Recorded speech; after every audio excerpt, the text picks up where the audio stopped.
Hi, I'm David Bryant. I'm doing the ALS Ice Bucket Challenge. I was nominated by my brother Jerry Bryant, who's behind the camera. I nominate Bubba Tony, Torbjorn Nordgarden, and Jason Michael Barnes. Okay.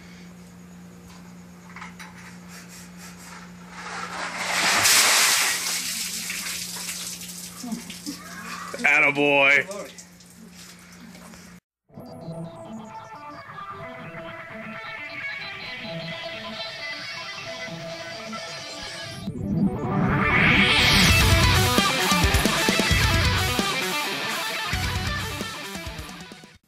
Hello everybody and welcome to episode 3 of the AZ Metal United Show. My name is Jerry Bryant. We have a killer show for you guys today. Rudy T. Reilly from Altered Silence will be with us in just a minute.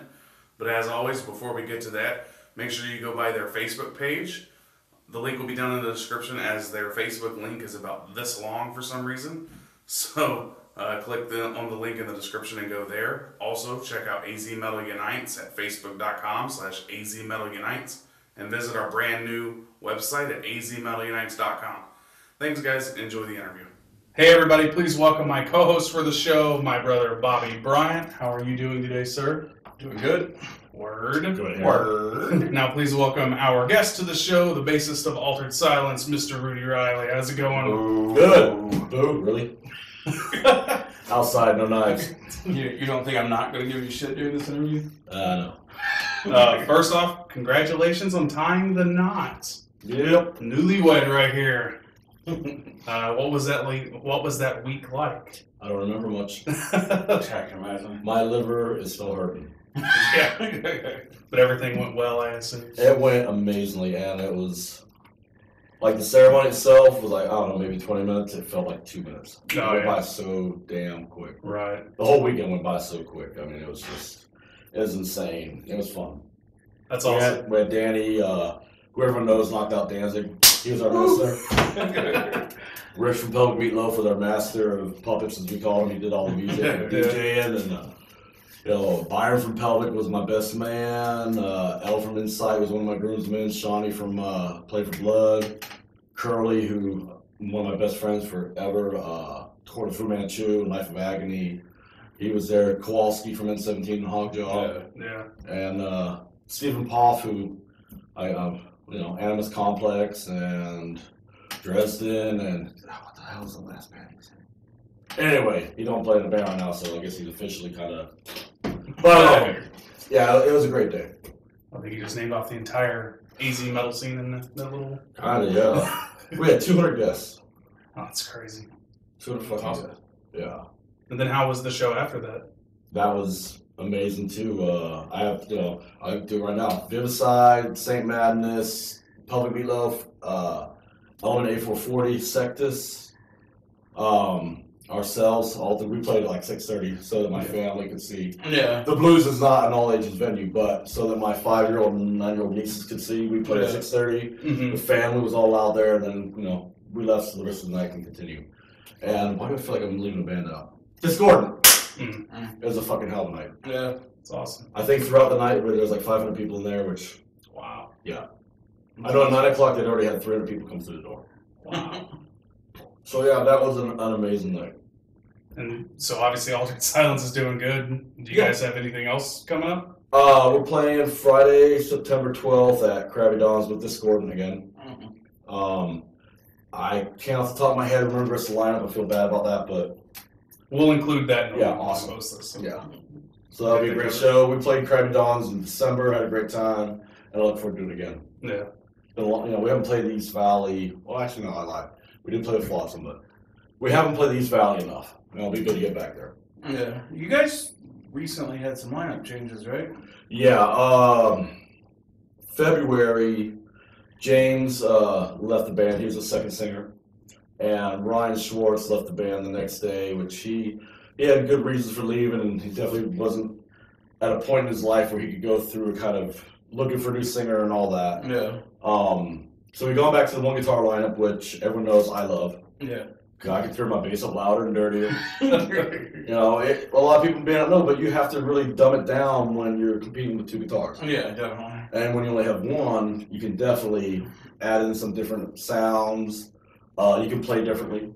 You can totally play differently when there's only one guitar as opposed to two. Yeah, there's more freedom. Yeah.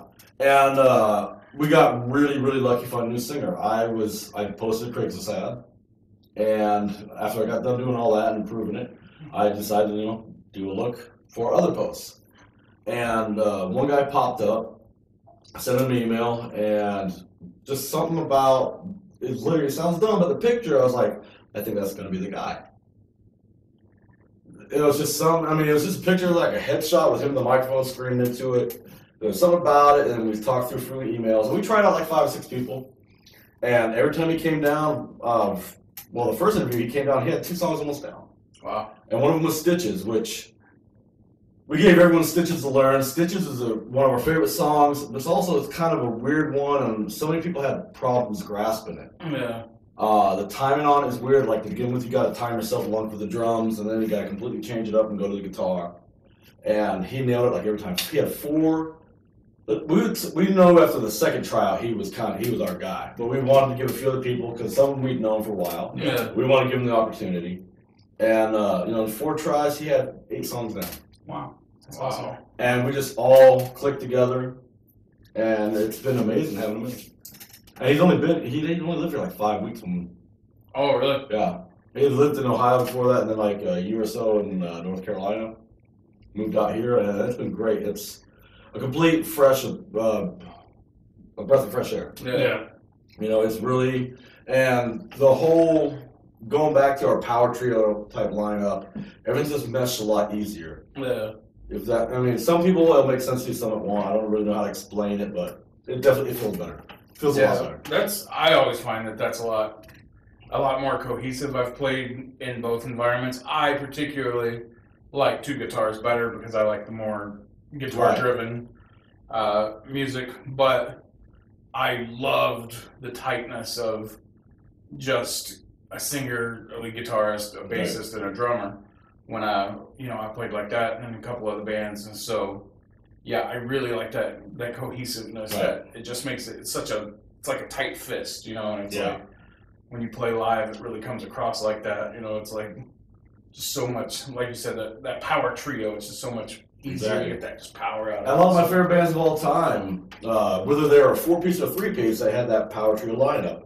Be it Sabbath, Zeppelin, Rush, Motorhead. Yeah. So it's just something I definitely like. And I am a stage hog. Everyone knows who's ever had to share a stage beside the stage with me, you're probably gonna get hurt. Not boasting about it, it's just a reality. I don't see crap when I'm on stage, and I don't hold back.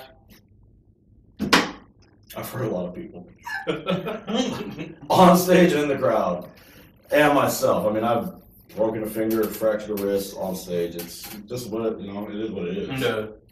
And speaking of the classics, how did you get involved in metal music? My earliest memories, and we're going back to the 70s. No comment from the fucking kids. 88 born. God damn it. I remember about 1979, I want to say. We just moved to Germany. My dad was in the Air Force. Grew up in the Air Force, lived all over the world. And we always lived in the villages. We didn't live on the air base. So we would be on like the Air Force bus that would go around the villages, pick us up. And a number of times we had one sergeant who would drive the bus. And he would put in, it could have been an 8-track for all I remember back. We are talking 79. He would love to play Kiss and Ted Nugent.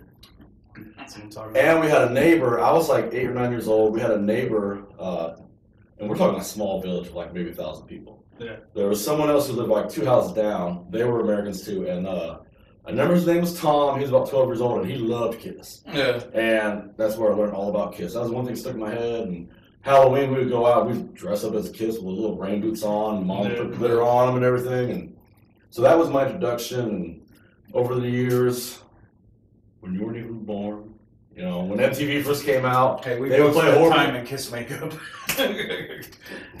Yeah, I love Kiss. Yeah, absolutely. When the MTV first came out, they would play really, you can't looking back, you can't really call it metal, but Yeah. they played a lot of rap, Def Leppard, when Def Leppard was still had some balls. I mean, High and Dry was an amazing record. I still love it to this day. Absolutely. One Through the Night's an awesome album, too. And I was going to say something, too. I got a perfect fucking way to introduce this. You live right by Crocus Street. I remember Crocus screaming in the night all the time on MTV, and I'm driving here. I don't want to give away their address, but they live by Crocus Street. I mean, that's just awesome. For that one song. Yeah. Screaming in the night. Yeah, Crocus is an amazing band. It was always a band I really, really liked. I liked a few songs, but they had a different sound. The vocals had a different sound. It was something that always set they them were apart. very unique. Right. And they're Swiss, so that's just weird. You got Crocus and Celtic Frost, and that's about all that they have contributed to metal. I couldn't think of off the top of my head. Yeah. That's about it. But yeah, I mean, I'm an old man now, 42, married, and I've been into metal since, I was like 8 years old. How and when did you become involved with Altered Silence? Was that from the beginning? From the beginning, yeah. I was on tour with Symphony X. No, sorry. Divine Heresy. And Terror in the Isles had broke up the year before.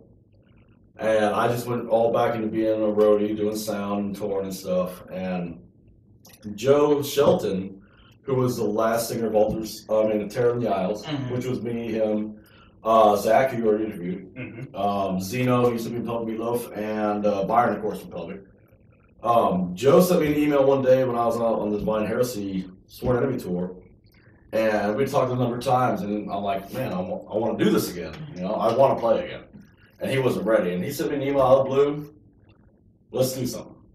I'm ready. I want to do it now. So, and again, it goes back to Craigslist, which I can't say I've had a lot of success with, but in this time, again, I made a post. Singer, bass player, looking for guitar player, drummer. Listed some influences. I remember it was COC was definitely one, and Dry Kill Logic was definitely on there, and probably Vision of Disorder. And again, ironically enough, somebody else had made a post, maybe not the same day, but in the same time frame, and it happened to be Tim Krieger, Altered Silence guitar player. See, I tried out for the last band. Oh God, I can't remember the name off the top of my head. Destruction. They were looking for a bass player, and that's around the time when we had the Super Bowl in Arizona, and I actually got hurt rigging, and I couldn't go through with the tryout because I did some damage to my wrist and my shoulder. I fell at the Coliseum, and they actually, apparently, him and Lee broke up Destruction. They were looking to start a new band, and they actually thought about me. They made the post, I made my post, and we both responded to each other's thing, and before we knew it, like, oh yeah, I've talked to you before, I don't know. And as soon as I got home from the tour, like, me, him, and Tim and Lee got together. We jammed, and it felt just perfect, and I remember riding home, and calling Joe, I'm like, dude, this is it. When can you get down here? And we took a couple Terror in the Isle songs, a couple Destruction songs, we did a few of them, some stayed the same, and like 7 weeks later, we're doing a show. It's awesome. And that was an amazing period, Unfortunately, after a couple of years, I had gone its course. Tim ended up moving to Cleveland. I ended up moving to Colorado, getting my knee replaced. Joe had to leave because he had a lot of family issues going on. His daughter had a very expensive surgery, which kind of financially broke his family's back. Yeah. And, a couple years later, we all ended up working our way back to Phoenix and putting a new line together. So, it's good. I'm real happy. It's awesome. And now that we've gone back to like that, we're going back to the whole 4-piece lineup. It feels like it did to begin with. Yeah. The 5-piece always was awkward. It never quite felt right. I felt that way too. Seeing you guys as a 5-piece, it felt different to me. Like, you're just, like you were saying earlier, your bass playing style. You're a very aggressive bass player. You play very expressively, and I think that I did feel like you were kind of hampered a little bit with the other guitar player. Right. And I've always really liked that about your bass playing. It's like you use tone as an instrument. So many bass players don't understand tone. It's like if you and me have had conversations about the distortion and stuff like that. Right. And I don't necessarily like it because I see a lot of bass players that use it to cover up mistakes. Right. You don't do that. I've never heard you do that. Yours is more, you do use tone to to add a different element to the band, and I think that, you know, not having that other guitar player is actually more for you guys. Right, exactly. Yeah, I mean, I'll use the pick on some songs. I'll use finger on the majority, and there's one song I'll even do the slap thing with. Yeah. I'll have a couple different distortions. I'll have a clean tone. I'll have a wall pedal. You know, with the 5-piece, I got rid of all of that. Mm-hmm. Now I got it back again, and it feels right. It feels good. And getting away from Altered Silence for just a moment, you've done a lot of rigging, sound for some big shows and gone on tour. What are some of the biggest memories, highlights, shows, tours that you've done over your career? Sepultura, definitely. I mean, that was the first real big professional one, the first world tour I went on. Creator and Symphony X, both those bands I worked with for a number of years. Amazing bands to work with. I mean, Creator is, to me, the epitome of German thrash metal. You know, you got Creator here, you got Sodom here. And yeah, I got a bias, but Destruction still has to go below those two, in my opinion. I mean, I love the bands. I'm not going to say any more about some personal issues, but, you know, Creator is definitely head and above the best German thrash there is. Yeah. And their longevity and the fact that they are pretty much still a solid lineup. I mean, yeah, Ventor left for a little while, but I mean, Speezy and Sammy have been with them now for 15 plus years. Yeah. Now, that's so hard to do, to keep a band together that long. I mean, especially if you take it to the touring thing. Yeah. Touring's tough. It's really hard to be away from family for a long period of time. Yeah. With Biohazard in '99, we did a bunch of shows with Metallica in Germany, and Rock'n Park and Rock'n Ring were both like 125,000 people each show. Wow, that's crazy. So I would have to go out and check Evan's bass and vocal, and then do Rob's guitar and vocal, and standing out on that stage in the middle of a Formula One racetrack, checking that stuff. I mean, you feel it's kind of like standing on top of, you know, a 300-foot thing looking down. Your butt's gonna go. It's like, you look at a sea of people and like, whoa. Yeah. No, it's definitely highlights. And you know, touring with Divine Heresy, I've known Dino since '92. Amazing guy to work with. I love the guy to death. And that was touring in a van, and I loved it. You know, it was great working with him again. Had a lot of fun. Went back to doing shit old school, like I said, in the van and everything. Yeah. Those are definitely highlights I can think of off the top of my head. There's so many bands I've toured with, though, but those are definitely the standouts. Mm-hmm. You know? That's a lot. It's funny, it's kind of a personal thing, but the Biohazard tour that he was talking about Was the tour where where my van got stolen. All my equipment got stolen in Detroit. Oh, yeah. That was my last show with Biohazard. That was, yeah. But yeah, we my old band famously had a van and like $50,000 worth of equipment stolen in Detroit, and Wow. Rudy happened to be working that show that night too. And I hate hard It was years and years and years before you and me met, like Right. probably a decade before you and me met. This is funny. Yeah, I don't miss Harpo's at all. I loved Harpo's. I really like playing on that stage, the 8.5 foot stage, At least. and I remember knocking some big it wasn't you, because he was not white, but he was about your size, and he got on stage at Biohazard, I don't even know how, and Biohazard was like, yo man, let the guys monster do the thing. Mhm. That's fine until like you step on gear. yeah. And this guy like destroyed Rob's wall pedal or something, and I just came out like Goldberg. I hit that motherfucking right in the kidneys, and he went over the front of that stage. And I remember looking down and seeing a lot of pissed off people squashed. I mean, he had to be 400 plus pounds, and he just killed that front row. Yeah, we were kind of like house band there for a while. So I played there tons and tons of times, and I used to love to act like I was going to stage dive off of it. Yeah, I'd run to the front and be like, and everybody would be like, "Oh no!" I need to do that again. I used to do that in the N17 days when I got my first wireless. Oh hell yeah, playing outdoors at Boston's. Oh, I'm diving in the crowd. And that was not long after working for Biohazard, and Billy would always do that. Yeah. We would be, me and Nikki, the other guitar player, would be mad because we had to go fish his ass out of that crowd. And he would do that every time during Punishment, the intro. He would dive out the crowd, he'd turn himself around so they'd catch him, and then he'd do that opening rip, Also looking back at it, fucking sucked having to deal with it. You know, he broke a few guitars doing it too. Since I'm horrible with coming up with questions, as you will see here, we will go to our Wrath Upon Eden mug to shamelessly promote our band. Oh, absolutely. You guys need to goddamn play again. Well, that's the wrong one. There's this one here. No Jim Beam? Nothing. Questions are in it. Random questions. Oh. Oh. Let's see what we got here. Yeah. Rudy, how would you characterize Altered Silent sound? That's a good question. What I used to always say back with the original lineup was if Black Sabbath in the day covered Pantera. If that made any sense. I see that. Yeah.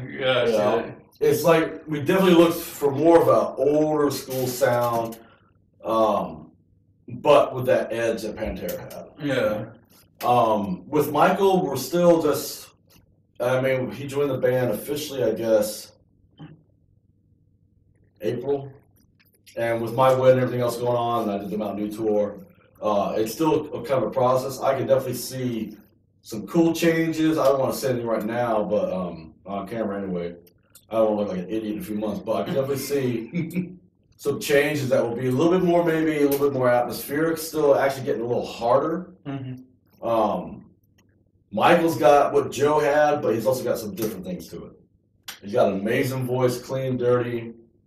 So I definitely can see some changes coming in, but I don't know. That's a hard question. Yeah. Especially with the band just kind of coming back together. With this It's kind of been shift right now. That's cool. I liked how you said that with the Black Sabbath covering Pantera. Right. I can totally see that. That's a cool way to look at it. All right, who are some of your bass influences? Lemmy's obvious. Yeah. I mean, that's an absolute Cliff Burton. I wish I'd become a finger player a lot earlier. The whole reason I never did was that I broke all these fingers when I was 17 in a motorcycle crash. No, 18, sorry. So I went to playing with a pick. I mean, hell, you can see that deformity there. You know. And then, oddly enough, 2004, whenever it was, the Rolling Stones were at the Cardinal Stadium, I ended up breaking my thumb. And a week later, I had to play a show at Terra in the Isles. Mm-hmm. My thumb was crushed. There was no, so like, I'm not gonna give up the show. So I started trying to figure out how to play my fingers before I know. I'm like, hey, I kind of like this. So, Cliff Burton was a huge influence. Geezer Butler of Sabbath. Yeah. And actually, with him, the next few I'll mention, I love them because they do play with finger and a pick. They'll play clean and dirty, like Daryl Jennifer with Bad Brains. Oh, yeah. So fucking underrated. That guy's amazing. Yeah, He's playing reggae, thrash, punk, metal, pick, finger, clean, dirty, slapping, whatever. Yeah, he reminds me of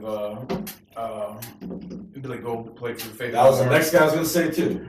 I love playing along to Faith No More CDs. Yeah. Because same thing, he's got great, dirty, clean tone. He'll do the finger, he'll slap, he'll do a pick. What works for the song? I mean, so those five there. Of course, actually, that would be sick, wouldn't it? Steve Harris of Iron Maiden. Oh, yeah. Those are definitely the top ones. Absolutely. Yeah, I can see all those. Especially the Lemmy. Right, of course. Even though I cannot stand Rickenbackers. I've tried. Oh, I love Ricks. I wish I could get me a 7-string left-handed Rickenbacker. I'm surrounded by bass players. It's all about the bass. Everything else is icing on the cake. Help me. It's all about the bass.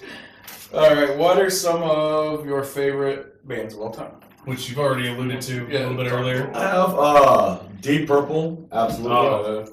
Love Deep Purple, Kiss, Maiden, Sabbath, Sick of It All. Oh, yeah. There's another band. I mean, they've been around since what? Band. 88 maybe?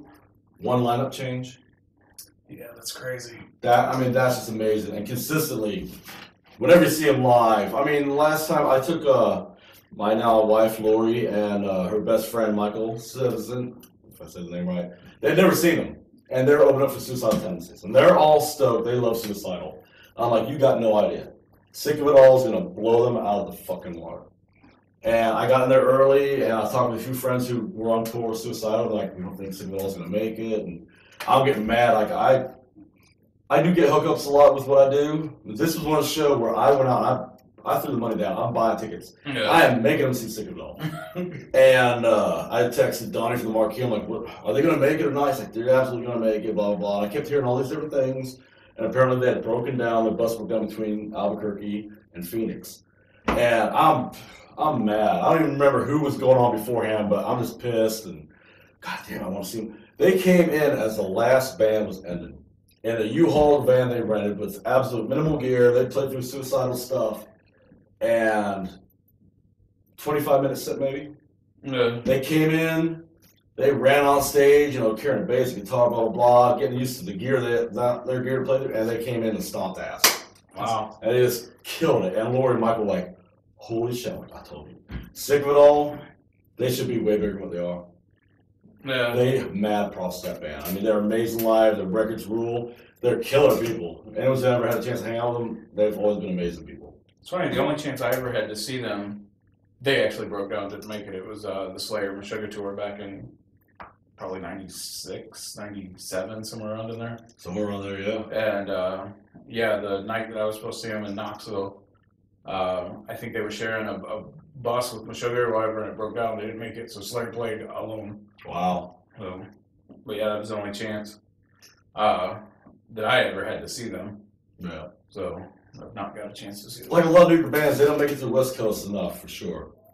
I mean, that's definitely the issue. Oh, I definitely have to Entomb, love them to death. Entomb and COC, both bands have their different eras that they've been in. Entomb has that pure death metal thing where they were definitely the epitome, for me, of European death metal at that point. Left Hand Path. Yeah, I was going to say Left Hand Path. It's just, and then they had their period where, and I toured with them with another band, Crowbar. I'm getting all lost here. I did the Crowbar and Entomb tour. I mean, seriously, when I got asked to do that tour, I'm like, I'm going to jack off and sound like every fucking night.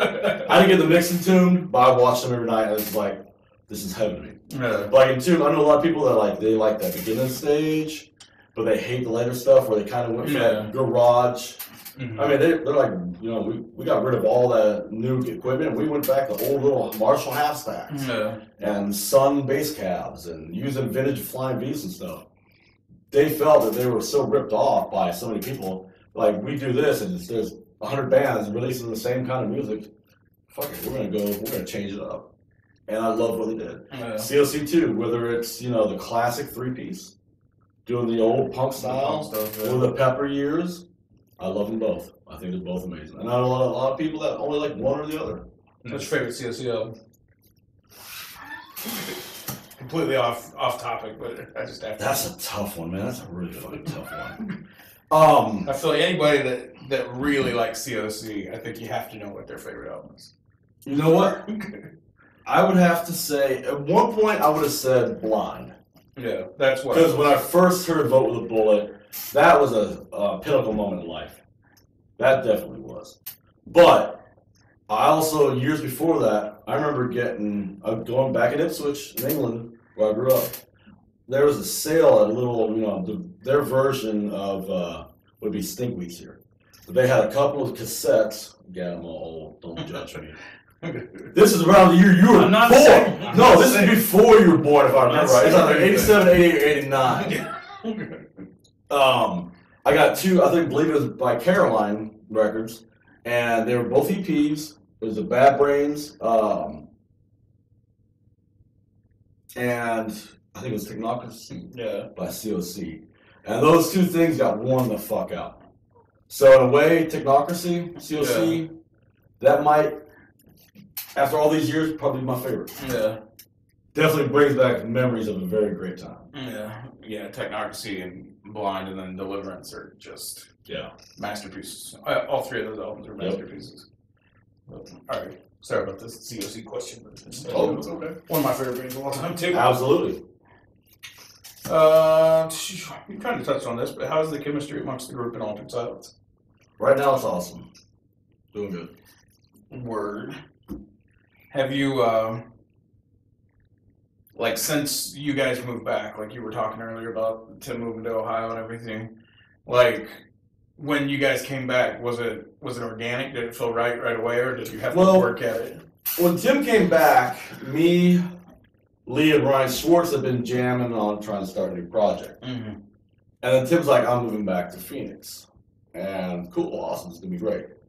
But Lee and Ryan were like, well, why don't we just reinvent Altered Silence? And from day one, I was kind of against it. I'm like, we ended on a really high note. I love the way we were to that point. I kind of really didn't want to. I saw the positives of it. I mean, obviously having an established name already, having, these songs to play with, but I was kind of against it. Looking back, I know Tim and Lee a couple times been like, hey, maybe it wasn't the right thing to do. Maybe we should have done it as a whole new band. It may have had a different path that was taken. Yeah. But, no, it's just weird how it all worked out. I mean, some people are actually like, well, we prefer this lineup. And they were actually hesitant. They were thinking like, oh, they're going back to that kind of lineup. And this guy, I was telling people, I'm like, just wait. Once we bring it back, you're going to be floored. Yeah. And a lot of people were like, wow. And a lot of people who actually had never seen the original lineup, they could envision it with one guitar. Oh, yeah.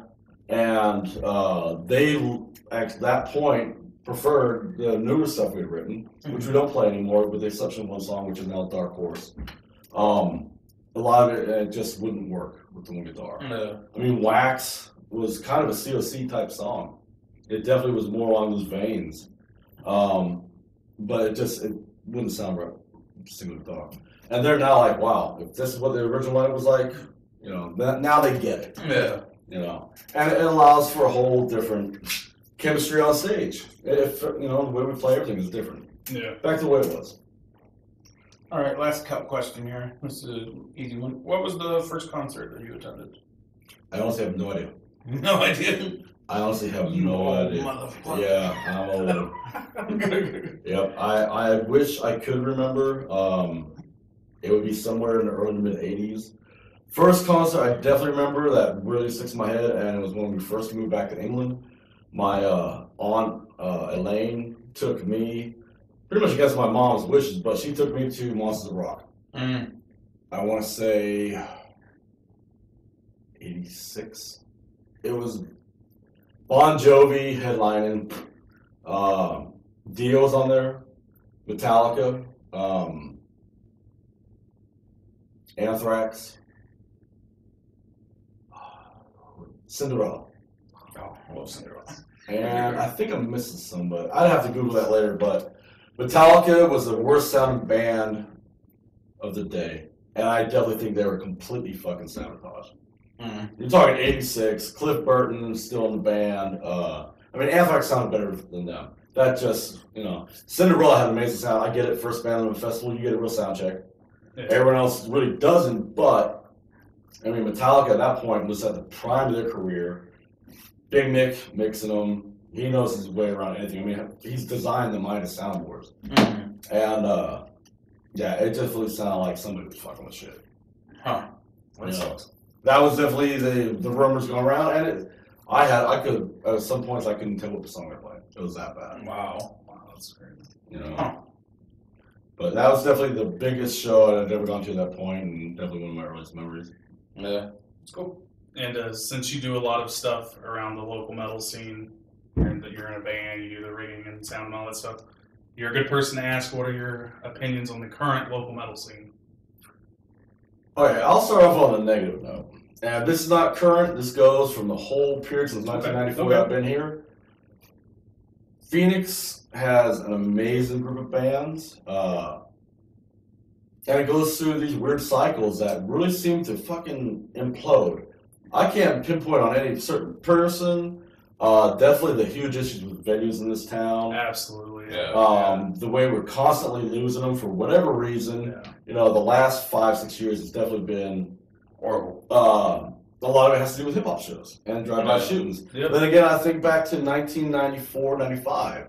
The Grind, which is where the Biltmore is. There was a drive-by shooting. I can't remember what show it was. But, the only people that got hurt were the bartender that used to wear the Page. I actually remember the name. That's weird. And the door guy, they both got hit. The Grind ended up shutting down. The Roxy on Highland, right around the corner, it wasn't even open at the time. But I guess 2 hours after they closed, there was a shooting. And one guy survived long enough to be able to run to one of the near neighborhoods, and he actually ended up dying on the doorstep of the head of the liquor board. Roxy was shut down almost immediately. But also, a lot of bands, I think, could do more to help each other. Yeah.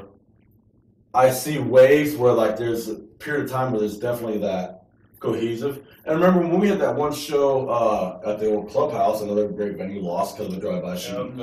But what was it, 2009? We all played together with Fracture Point.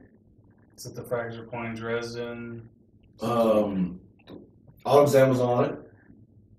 Different show. Oh yeah. There was like 3 there in a row. There was like the Winterborn CD release party. Yeah. There was the Fracture Point kind of reunion that was the first. I flew down from Colorado to do that. Yeah. And then there was like what was that, Autumn's End? I don't think I was in a band that was on that one, but that was. I think you guys were, but I could have been confused because were those 3 great shows. Yeah. That was like our last show with the original lineup. Yeah. And I think, if I remember right, definitely Autumn's End, Fracture Point, Lyric State. Oh yeah. And Lunatic's Vision. We weren't on that. And nothing I was in was on that show because that was your guys' last show because you were supposed to play the Winterborn CD release, and then you guys dropped off, and I had to replace you with North of Nowhere. The band I haven't heard in a long time. So yeah. I mean, there's periods like that, and if I go back to the 187 days where we did a lot of shit with Satanic Industries Limited and Core. Right, we have a great thing with Pelvic, have done throughout all the years. And you see a lot of bands, we've done a lot of great shit with Howitzer. Howitzer and Play for Blood, and I can go on and list a lot of names. There's periods where these bands all seem, as you just said, off camera.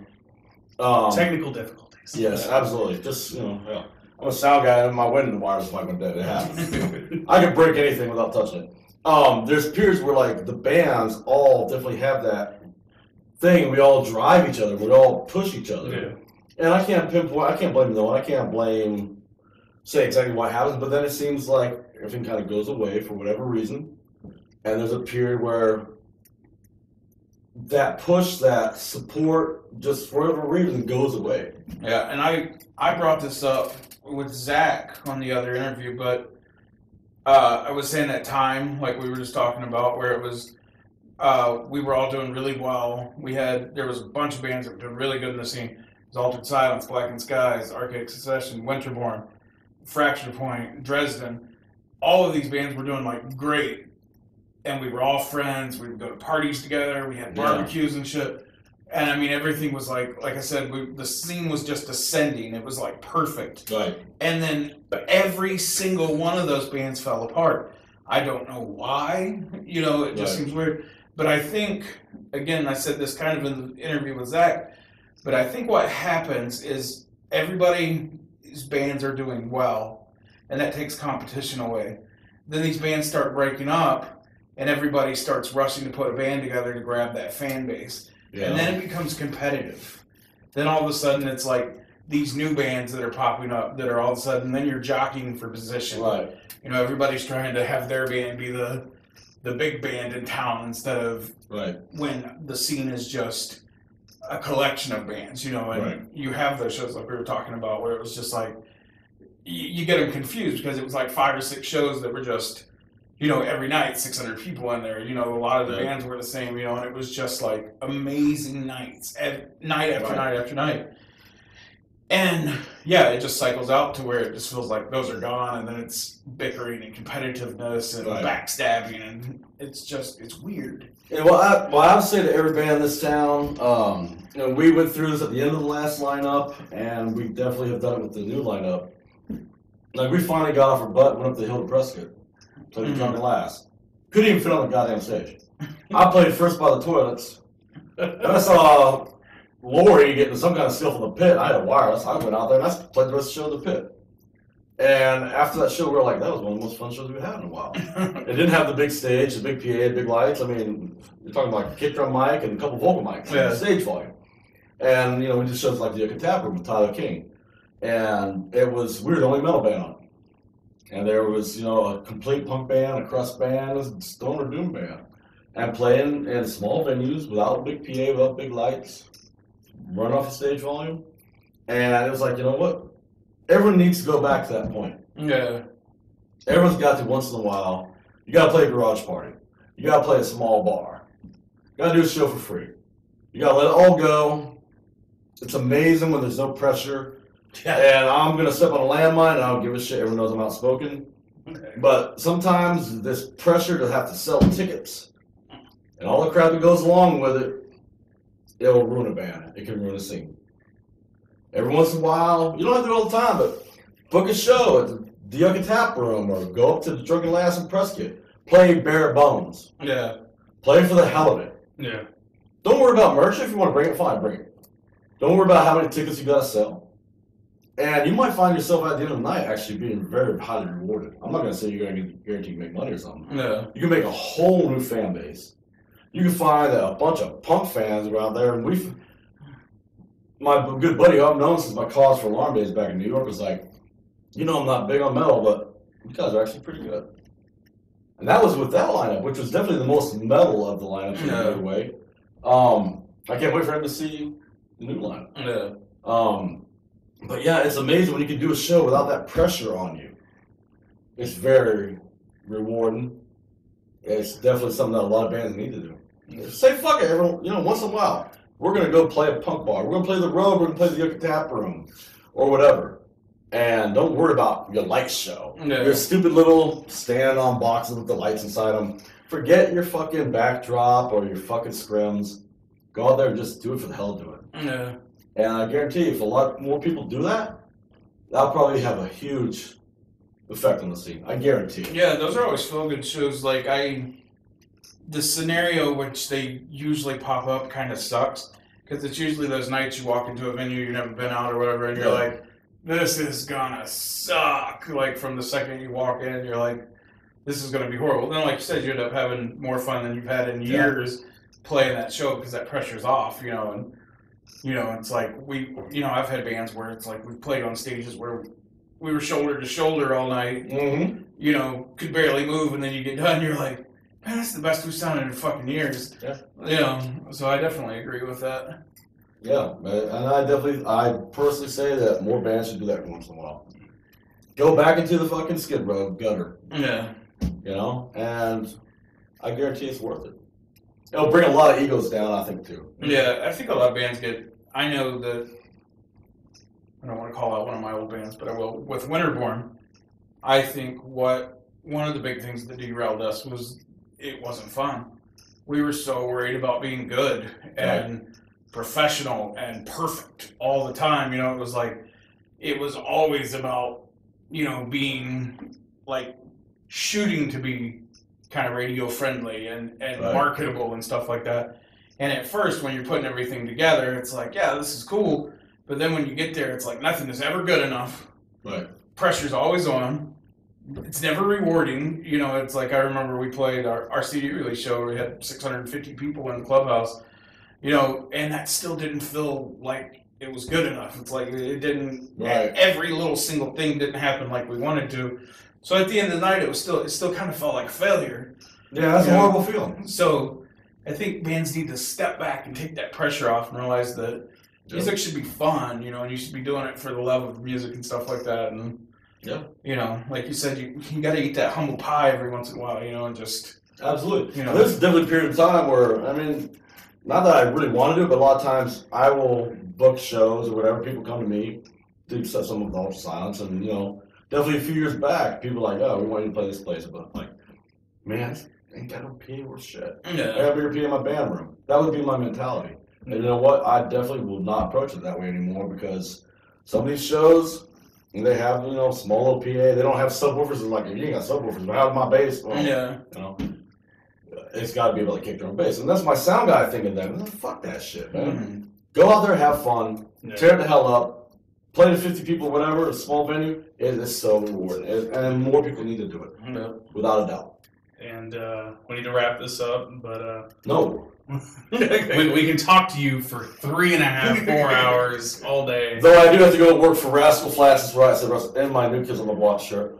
Oh, yeah. Represent. Getting a hard nipple. Where can the fans find Altered Silence on social media? We do have a Facebook page, and it's Altered Silence in all capitals. When Facebook first started allowing you to do pages for a band, it was very weird, and I had 2 shots, and I need to delete the other one, but the one that's in all capitals, that's the real one to go to. And Reverb Nation. Okay. And those are really the only 2 left.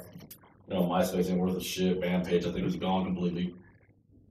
So those are 2 places to definitely check out. We never got around to making a real website. Maybe one day we will. I'm not that savvy on that shit. Well, visit their Facebook page and check them out September 12th at Krabby Don's. Yep. Thank you for being on the show. Thank you for having me. I'm It was sorry a about the pleasure. delays, but you know, getting domesticated in the crap. Oh yeah. Check out Altered Silence. Word. Oh yeah. And there you have it, everybody. Hope you enjoyed the interview with Rudy T. Reilly from Altered Silence. Be sure to check out their Facebook page, and then they also have a show coming up September 12th at Krabby Don's. Go to that. Next week we'll have Matt Turkington and Jeremy Davis of Animus Complex. They also have a show September 13th at Joe's Grotto with Fifth Density and more. Go to that, support the local metal scene, and I'll see you next week.